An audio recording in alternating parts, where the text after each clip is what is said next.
صوبہ پنجاب کے شہر لیاقت پور کے قریب تیز گام ٹرین کی 3 بوگیوں میں آگ لگ گئی، جس کے نتیجے میں 73 افراد جاں بحق ہوئے، جبکہ 12 مسافروں کی حالت تشویشناک ہے۔ ڈی سی رحیم یار خان کے مطابق آگ سلنڈر پھٹنے کے باعث لگی، 40 سے زائد مسافر زخمی ہوئے ہیں۔ زخمیوں کو طبی امداد کے لیے احمد پور شرقیہ بہاول پور اسپتال منتقل کیا گیا ہے۔ MSDHQ لیاقت پور کے مطابق شدید زخمیوں کو شیخ زید اسپتال منتقل کیا گیا۔ ڈی سی رحیم یار خان کے مطابق تیز گام ایکسپریس کی بوگیوں میں لگنے والی آگ بجھا دی گئی ہے۔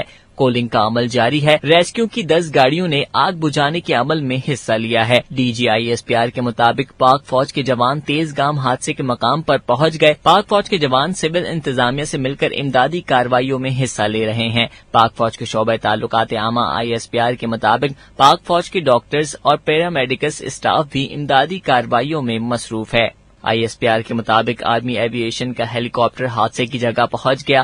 آرمی ہیلی کاپٹر کے ذریعے زخمیوں کو اسپتال منتقل کیا جا رہا ہے۔ شیخ رشید نے حادثے کی رپورٹ طلب کرتے ہوئے کہا کہ ٹرین میں سلنڈر لے جانے کی اجازت نہیں ہے اور تحقیقات کے بعد اس بات کا تعین کیا جائے گا کہ کس کی غفلت کے باعث مسافر ٹرین میں سلنڈر لے کر سوار ہوئے۔ وفاقی وزیر ریلوے شیخ رشید احمد نے ٹرین حادثے کی رپورٹ طلب کر لی ہے۔ انظار احمد DNN کراچی۔